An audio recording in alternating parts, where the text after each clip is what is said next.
Ito naman kasing si Senator Ping Lacson, sinisisi itong si Gob Chavit eh. Yan tuloy, nagsalita na siya. Pinaalis niyo pala eh. Lang nga talaga itong si Ping Lacson. Dito sa video na to, papakinggan ho natin ang mga punto de vista nitong si Gob Chavit. Kaugnay doon sa mga kapek nyo siya nitong si Ping Lacson. Hindi daw nagsusumite. Nung palang nagpunta sa Senado itong si Gob Chavit, dala-dala na niya pedabit niya. Pambihira. Press ko no ni Auntie Claire ha, dyan sa Malacanang ang ating pag-uusapan dito sa video na to. Kasama ho niya itong si DOE Secretary Sharon Garin. Pero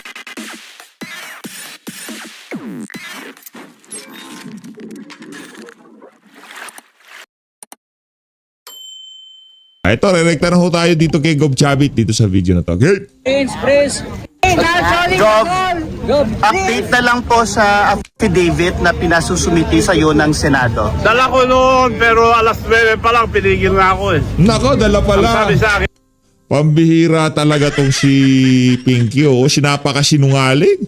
Ha? Ginawa pa sinungaling itong si Gob Chavit. Dala-dala pala niya eh. Oh, tapos sinasabi nitong si Pinky, inihintay daw affidavit mo, Gob Chavit. Tayo naniniwala na dala-dala talaga ni Gob Chavit. Ang problema dito kay Ping Lacson ay ayaw talaga niyang ituloy ang investigasyon dahil dito sa dito sa mga ebidensya na mailalatag, wala na hong kawala si Sandro Marcos.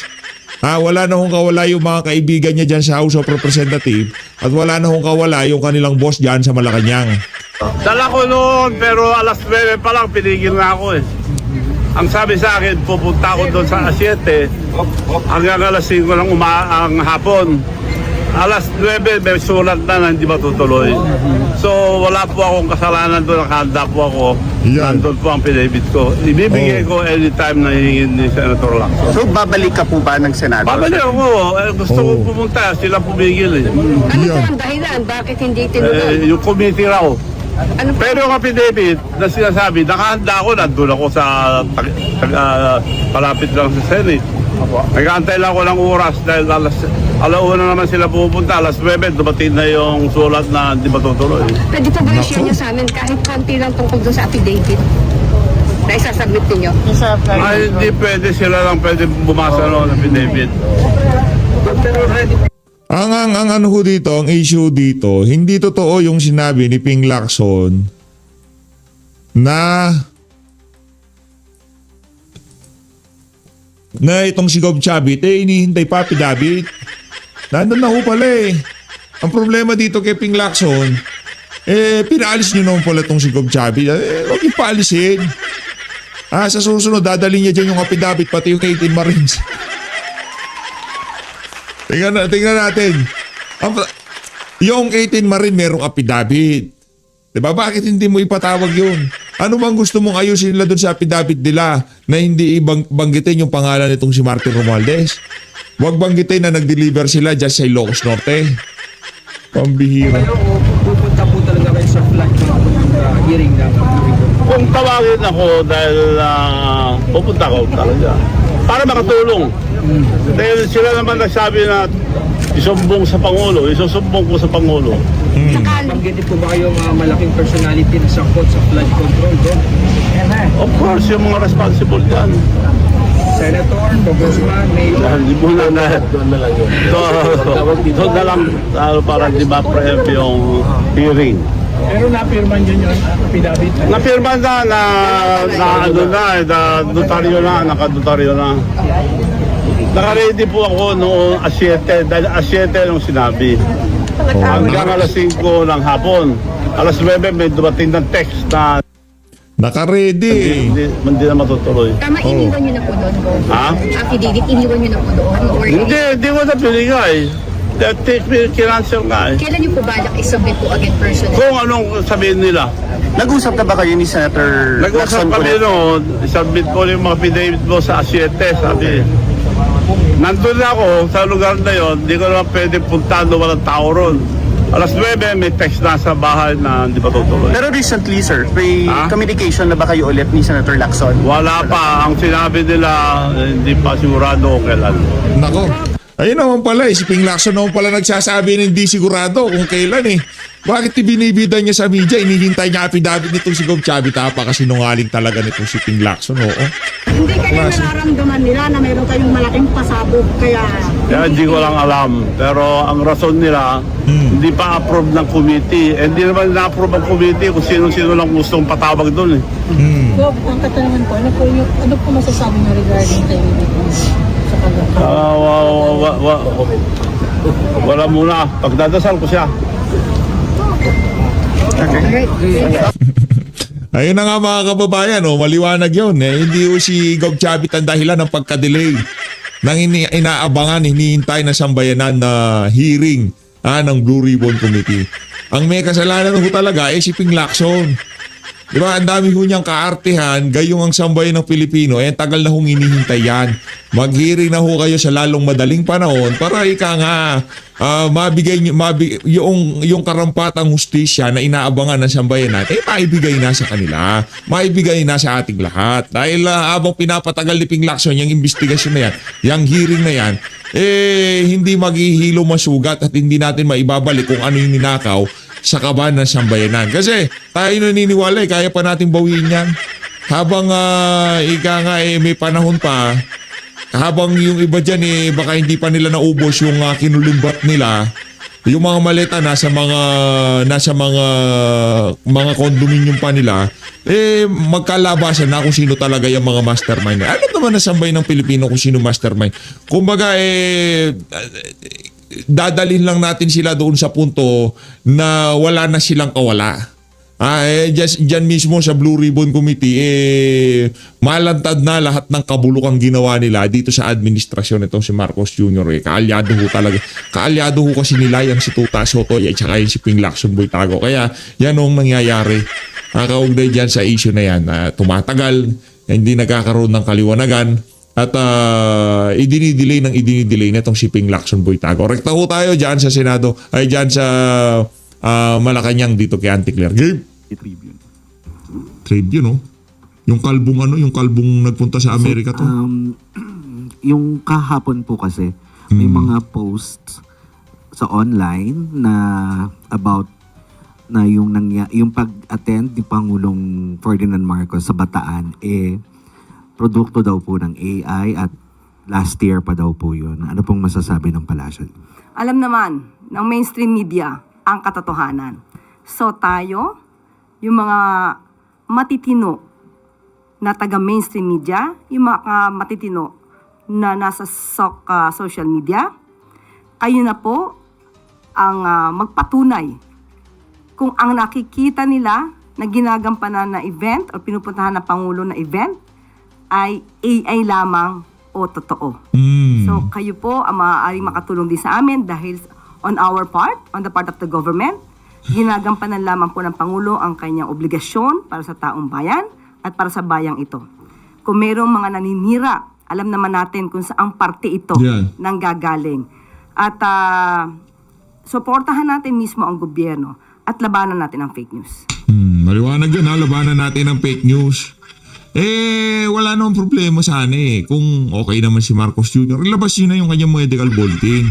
Kumusta ba ang lagay ng presidente? Ano ba talaga yung estado ng kanyang kalusugan? Kasi habang pinapatagal nyo, tapos pinagkakasuhan nyo yung mga nagtatanong lamang kung ano yung lagay ng kalusugan ng Pangulo, pinagkakasuhan nyo.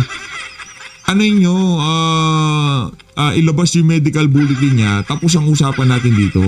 Pero haba kasi hindi lumalabas yan, maraming agam-agam, maraming katanungan ng ating mga kababayan kung kumusta na nga ba ang kalusugan ng Pangulo. Ilabas yun na. And dun po sa naging reaction naman ni VP Sara kahapon sa President's health condition at sinabi niya ay isang answer lang, good luck. Ano po naman ang masasabi? Isang sagot, pero makikita nyo sa body language kung ano ang ibig sabihin. Ano? Grabe naman pati body language si VP Sara, kina-question mo na. Pambira. Nagbabasa na rin ng body language ngayong mga panahon na to si Auntie Claire, palakpakan natin. Ibang klase naman niya si Auntie Claire, oo. Anong body language niya? Good luck lang. Nung tinanong ito, na masasabi nating irresponsible, isang irresponsableng tanong. Dahil walang pinanghuhugutan, walang batayan. Itinanong sa kanya, ano masasabi patungkol sa di umanong lumalalang kalusugan ng Pangulo. Doon pa lang sa word na lumalalang kalusugan, Oh. alam natin na walang basihan. Teka lang. Pati ba naman yung tanong ng media, kasalanan pa rin ni VP Sara? Lakas naman na Celtic nitong ali na to. Lukarit ang datingan mo, ante, ha? Pero itinanong pa rin sa kanya. Kaya ang nakuha rin natin sa Vice Presidente Oh. ay isang irresponsableng sagot. Good luck. Good luck. Good luck. Ano masama sa good luck? Di ba, pagka alis ka na, good luck ha, galingan mo dyan, di ba, wala problema sa good luck. Pag nag-umpisa ka ng bagong negosyo, good luck, Pag nag-umpisa ka ng bagong relasyon, good luck. Walang masama sa good luck. Masyado naman kayong sensitive dyan. Pambira, good luck lang, minamasama nyo pa sa bagay, no? Kahit anong sabihin ni Bibi Sara, kahit anong gawin ni Bibi Sara, lahat to talaga mamasamain itong mga walang yang to. Yan ho talaga, dyan ho nga nilang ika nga pundasyon ho nila yan eh. Basta lahat ng lumabas sa bibig ni Bibi Sara, lahat ng sasabihin ni Bibi Sara, lahat, pati paghinga ni Bibi Sara, mamasamain ho nitong mga walang yang to. Di ho tayo magtataka kahit humikab lang si Bibi Sara, masama pa rin dito sa mga to eh. Langya kayo. With a smile. Oh. At lahat ng sa paligid niya ay nagtatawanan. Bilang isang Pilipino, hindi natin gawi ang mangutya, pagtawanan, ang sino mang may sakit. Lalong-lalo na kung ito'y ginagawa lamang. Ginagawang sakit para masira ang Pangulo. Ang sabi nga nila, an idle mind is the playground. Or rather, an idle mind is devil's playground. So makikita natin, tumawa, is that a last laugh mentality or mockery of misery? Hindi ba dapat ang isang tao Ano kapal na mukha nito mga to? Di ba gusto nyo kaawaan namin si Marcos Jr., kaawaan ni Vice President Sara Duterte si Marcos Jr. sa kanyang diverticulitis, gayong kasama niya, pamilya niya ngayong mga panahon na to. Gayong ika nga lahat ng medical option pwede niyang kunin, pwedeng isagawa sa kanya. Gusto nyo kaawaan namin siya? Lahat hindi natin minamak, hindi natin inaano, basta atin darating, mamamatay siya, wala tayong pakialam dyan. Di ba? Maging presidente si VP Sara, kung mamamatay siya, ano magagawa natin? Ganun ang buhay. Pero para sabihin nyo sa amin, ipalunok nyo sa sambayan ng Pilipino, dapat ganito kayo, dapat ganyan kayo, may sakit ang presidente, maawa kayo. Yung 80 years old na naging presidente ng Pilipinas, pinadala nyo sa The Hague, Netherlands.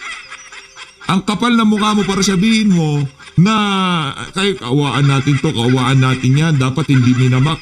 Anong nabedrang karapata? Hindi man lamang pinababa ng airport, hindi man lamang ipinakausap sa kanyang anak, hindi man lamang binigyan ng karampatang medical assistance, medical pangangailangan niya medical, hindi man lamang binigyan ng kanyang karapatan. Hindi kayo naawa? Walang humpay na makiri ang binigay nyo kay dating Pangulong Rodrigo Duterte. Tapos ngayon, may diverticulitis lang. Nagpapacheck up sa St. Luke's. Gusto nyo, mag-iyakan na sa bayan ng Pilipinas. Siraulo ka ba? tao kapag may sakit, mas binibigyan natin ng atensyon at binibigyan natin ng dasal para mas Sa maging tama mo, matindi ang kalusugan. Hindi mo tatawanan at parang ikaw pa ay sarcastic sa iyong mga kasagutan. Salamat po. Sunod po ng tanong, Tristan Nadalon, Newswas Plus. Yusek, good afternoon. Follow up na rin po doon sa fake news kasi may question po ko on anti-fake news efforts ng Malacanang. Kahapon po sinabi na nakakapansin ng surge of fake news sa kalusugan ng Pangulo recently. No? Gaano po kadesidido ang palasyo na may masampulan at maaksyonan ng legal action sa mga nagpapakalat po ng mga ganitong impormasyon? Kayo po ba'y nag-iisip minsan kung bakit nga ba dumadami ang fake news ngayon? Meron bang pagkakataon? Sinasadya ba? At alam naman natin kung ano yung mga fake news na naglalabasan. Ito'y halos lahat laban sa Pangulo at sa administrasyon. Masamang tao kasi ang amo mo. Maraming galit sa amo mo. Nagganda hindot-hindot ang ekonomiya, buhay ng sambayan ng Pilipino dahil dyan sa amo mo, masamang tao, masama ugali. Matakaw sa pera. Di ba? Yan ang ugali ni Marcos Jr. Kaya kung marami nagnanasa na mamatay na siya, hindi naman natin masisi ang ating mga kababayan. Pero tayo dito, darating ang darating. Di ba? Darating ang mamamatay naman tayo. Antiglo, pati ikaw mamamatay din. Wala nang matitira sa atin dito ni isa, lahat tayo mamamatay.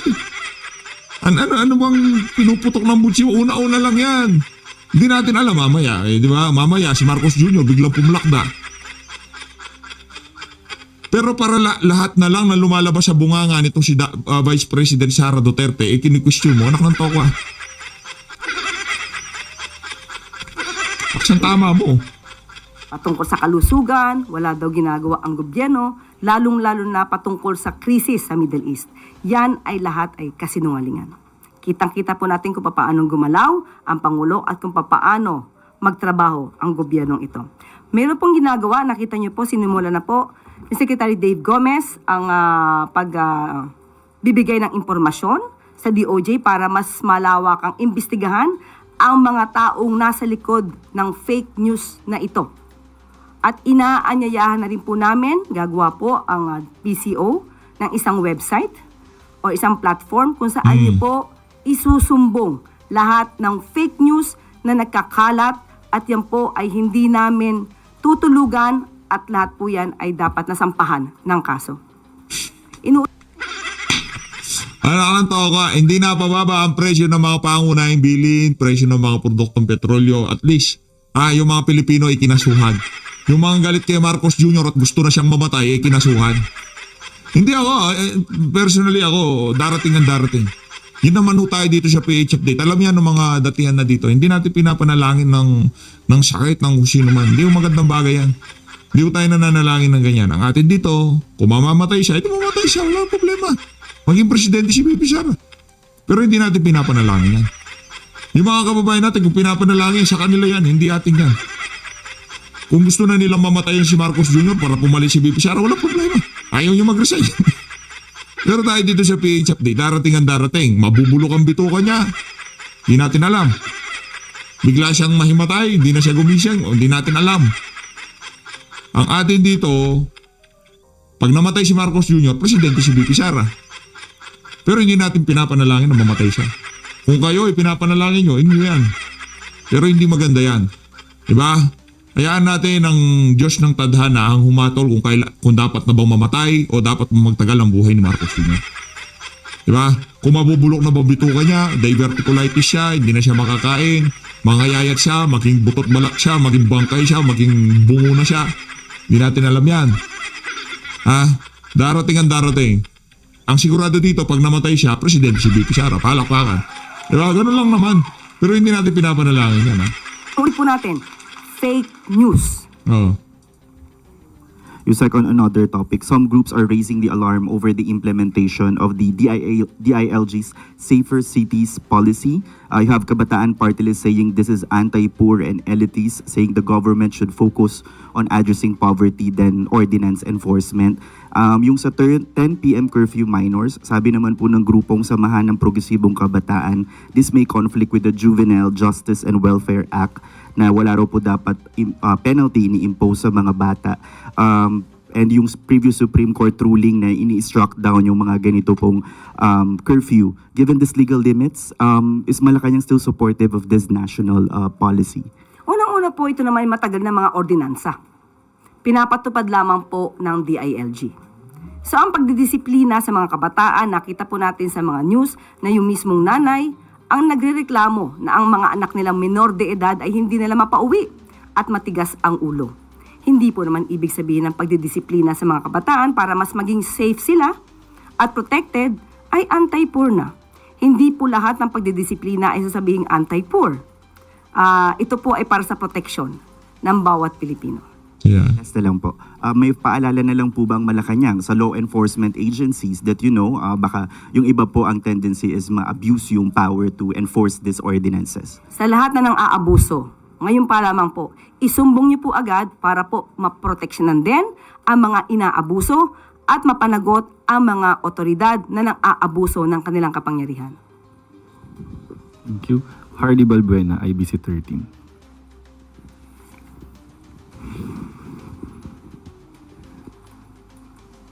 Isuyo po ng mic.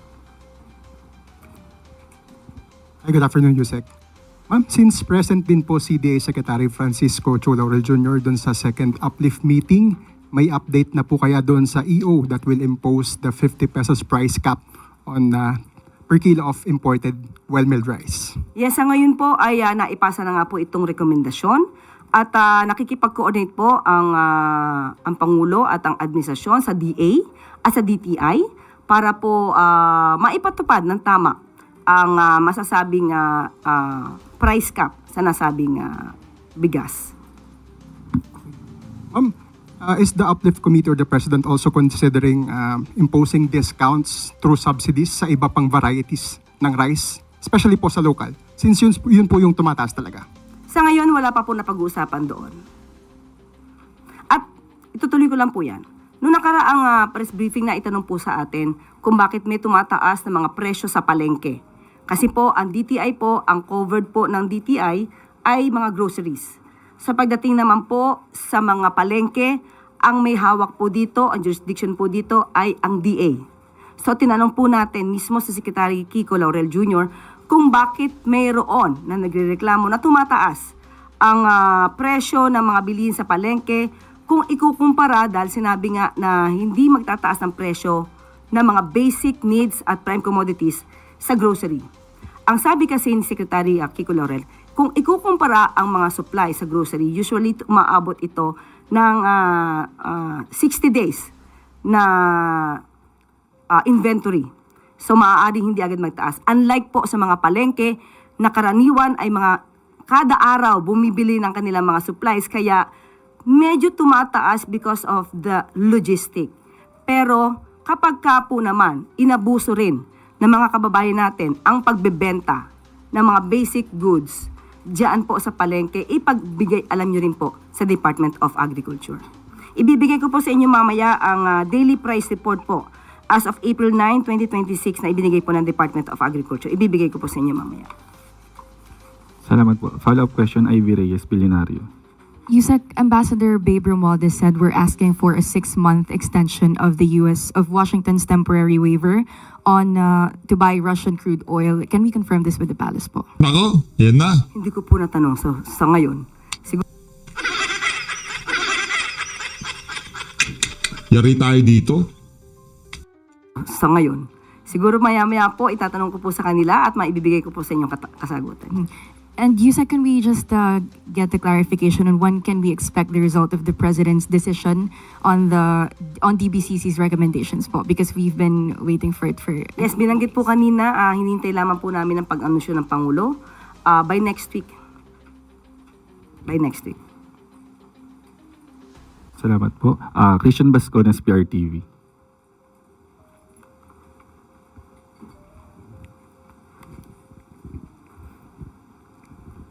Yusek, aside from saying na nothing is off the table, humingi po ng assurance ng taong bayan, no? Particularly yung mga middle class, sa anong tulong ng pamahalaan ang pwedeng maibigay sa kanila. Like itong panukalang ahon bill ni Manila Congressman Rolando Valeriano bilang alternatibo daw po sa Bayanihan 3. This aims to give assistance to middle class 3,000 piso every month sa loob ng 18 months. Ano po yung reaksyon ng palasyo dito? Ano po yung bandang huli? 3,000 piso ang ibibigay sa middle class, lalong-lalo na po yung mga earning 25,000 pesos Yun, a month kaka-3,000 na tayo. sa kanilang wage for within 18 months. Ano pong Wala na akong nangyari, puro ayun. reaction ng palasyo dito? Unang-unang hindi pa po Ayan. natin natatanggap na ang version na sinasabi na ahon bill. Maganda po yan, pero nangangailangan po rin yan ng supplemental budget. So, tignan po natin. Hindi po ito pangit na bill. Maganda po siya. Pero syempre, kinakailangan pong pag-aralan po yan kung saan din kukunin yung budget kasi bago po ito. Hindi po siya kasama sa 2026 GAA. So, mas maganda po na papag-aralan at kung ano man ang kahihinatnan po niyan at makakabuti po to sa taong bayan, especially sa middle class,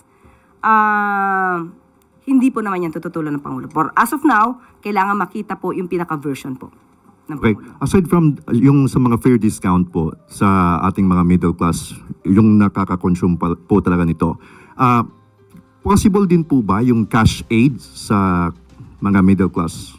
Lalo-lalo na po yung mga minimum wage earners.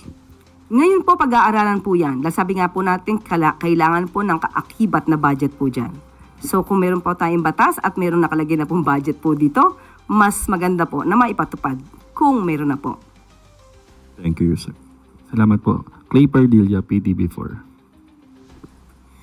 USEC drivers suffer daily with high prices of fuel and very low income. How does Malacanang view Senator Bato de la Rosa's absences during the 20th Congress na umabot po ng 31 days yet he continued to receive pay which is taxpayers' money?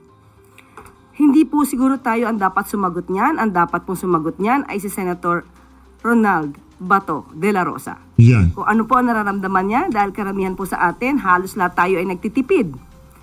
Sa kanya po nyo siguro itanong yan kung inyo po siya mahahanap. Salamat po. Wala na pong katanungan. Balik na po sa iyo, Yusek. Maraming salamat. Ano tayo, update po tayo kay Sharon Garing kung ano na bang balita dyan sa pinagagawa niya dyan sa DOT. No? DOE, pakinggan ho natin ang praise ko niya kasama itong si Auntie Claire. Ano siya, ito yung portion na magsasalita siya. Babalitaan ho niya tayo kung ano nang ginagawang hakbangin ng DOE para maibsa ng paghihirap ng ating mga kababayan. Base sa ating nakikita, hindi epektibo yan. Chef Sharon, ang gawin nyo na lang ho, ano ba dapat nyong gawin? Diba? Ano ba dapat nyong gawin? Mag-resign kayong lahat. Paupuin si BP Sara. Sa gayong paraan, malamang sa malamang kahit papaano, bago matapos ang 2028, maibabalik natin sa tamang direksyon itong bansa na to. Pero habang nandito si Marcos Jr., malabo mangyari yan, mga kababayan. Good afternoon po. Ako naman. First of all po, magandang hapon po sa inyong lahat. At marami na pong ginawa po at utos ng Presidente ang na-accomplish ng Department of Energy, especially as part of Uplift Committee. Unang-una po, wala pa pong Uplift Committee. Meron na kaming committee na ginagawa. Despite na wala pa yung executive order ng Presidente on energy emergency, he created a team, and one of the basic tasks of the Department of Energy was to make sure na meron tayong langis sa bansa. Yeah. Kasi nung una po, ang nervyos ng lahat, baka maubusan tayo. Pero hindi po nangyari to. Kahit wala po yung committee pa, ginawa na po to ng Presidente at inutos na po sa Department of Energy. Through the Philippine National Oil Corporation, which is PNOC, bumibili na po yung gobyerno ng sariling supply para ma-augment, madagdagan ang supply ng ating oil companies. In fact, ang kabuuang 165 million liters po ang ina-acquire ng PNOC. Ang target nito kasi is 318 million liters, 2 million barrels. So sa ngayon po, ang na-order at siguradong darating is 165 million, which will come from Malaysia, Singapore, India, Oman, at Singapore also na. So marami pong ibang bansa ang kukunan natin dito, hindi lang po galing po sa Middle East, para hindi po tayo dependent sa Middle East or sa Strait of Hormuz. Pwede naman pala gawin yan Itong si... Ano, kaya pa ba daw? O hindi na kaya, umalis ka na, nakalito ko. Umalis na kayong lahat. At on the other hand, ang ating mga oil companies are also exploring. Kaya po napakaganda po ng numero natin on our stocks, which is 50 days. Usually niyan 30 days lang. Ang 50 days po, hindi po ibig sabihin na mauubos na yun by 50 days, na wala na tayong langis sa bansa. Hindi po gumagala yung 50 kasi po, nagkukonsumo, bumibili yung tao, nagdadrive po tayo, at ginagamit, pero may dumarating po ng mga bagong stocks, replenishment. So, this has been accomplished already. May system na kami with the oil companies. Pag may problema po sila, sinusumbong po namin sa ating mga taga-Department of Foreign Affairs at sila po kung makausap sa mga ambassadors, so they can help to make sure na yung mga orders ng oil companies at PNOC at dumarating. Ito po yung whole of government approach. Ang second po is ang ano yung epekto nito sa kuryente natin. So, sa ngayon po, reportedly, Meralco and all the other all the other electric cooperatives, very minimally increase. Meron pong increase, pero hindi po 5 piso, 9 pesos or 20 pesos. Hindi po pareho po sa pag-increase ng diesel. The increase is in centavos, siguro mga 40 centavos, 30 centavos. Dahil po nag-increase ang presyo ng coal, nag-increase yung presyo ng transportation. Pero para po hindi tayo po masobrahan ng epekto ng diesel sa electricity natin, we have suspended the rules para po dumami po yung coal na mas mura, kumonti po yung mahal na fuel tulad ng LNG, at dinagdagan po natin yung mga operating na renewable energy. In April alone, in advance po namin yung completion, at pasalamat po sa mga generation companies natin, mga 1,400 megawatts po ang na-advance natin. Instead po sa December pa sila mag-operate, pina-advance natin kasi tinulungan natin sa permitting. Ang 1,400 megawatts is good enough to energize 1.1 million households. So laking tulong po yan. Kaya po, with the whole of government approach, we have avoided a sharp increase on the cost of electricity. Ang next po na major task namin is the energy conservation. Kahit po sabihin po natin na 50 days po yung fuel natin, pero kung nag-hoard tayo at hindi pa rin tayo nagko-conserve, baka ma-shorten yan. Kaya kailangan po mag-conserve po tayo. Kung pwede lang po, kaya po nung umpisan may Earth Hour tayo. Ang suggestion namin every week may Earth Hour para aware tayo that we have to save energy. Because we can control our consumption, pero hindi natin makontrol ang Israel at US. Kung may sasabihin sila or may ginawa sila or may missile sila pinalipad, hindi natin kontrolado po ang presyo. Pero ang kontrolado po natin is our consumption, and that can help our country talaga. Kung mas konting consumption natin, mas secure po ang bansa natin. Nasigurado tayo, itong 50 days na to na stock natin, it will be enough for the whole country to move ang economic activity natin continuous pa rin. So, pasalamat po ako sa mga agencies kasi nag-inspect po yung DOE more than 500 buildings ng gobyerno, and lahat po nag-adjust at compliant. Kahit dito nga medyo uminit na yung aircon ninyo because this is to save energy, and all the agencies, I think lalampas sila sa 10-20% na directive ng presidente. We will save more, and I think maganda po ito na activity kasi we will save energy, we will save diesel, we save oil, but at the same time we can even use the savings so that marami pa pong matutulungan yung gobyerno. So at ang kahuli-hulihan po, isa pa po na topic po is the consumer protection. Bantay po ang DOE sa mga gas stations natin tsaka oil companies, making sure na wala silang hoarding tsaka profiteering. So, marami na kaming inisyu ng mga directives because of the EO na inisyu ng presidente na bantayan ito mga to. With the emergency powers, meron na po kaming additional power over our oil companies and our gas stations. So, ngayon po, sa tulong po ng PNP tsaka yung mga LGUs natin, mga mayors natin, kumukonti na po yung nag-hoarding at profiteering, and we have a more stable supply na rin po sa mga gas stations natin. The same way po sa mga oil companies natin, every week po pinapareport sila kung ano yung price adjustment nila, ano yung reason nila, and we have in fact coordinated with the Philippine Competition PCC, Philippine Competition Commission, na para to check the behavior of oil companies, kung meron bang cartelization or merong paglabag po ng ating mga rules on profiteering.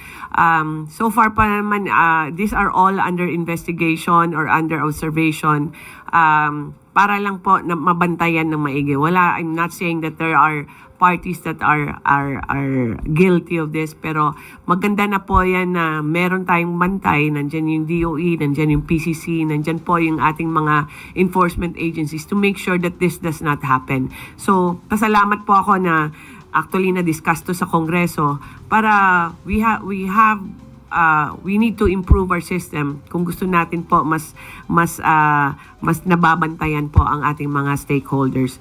And lastly po, because of the Uplift Committee, maganda po ito kasi kahapon po nag-meeting po kami with LTFRB, with the OTR,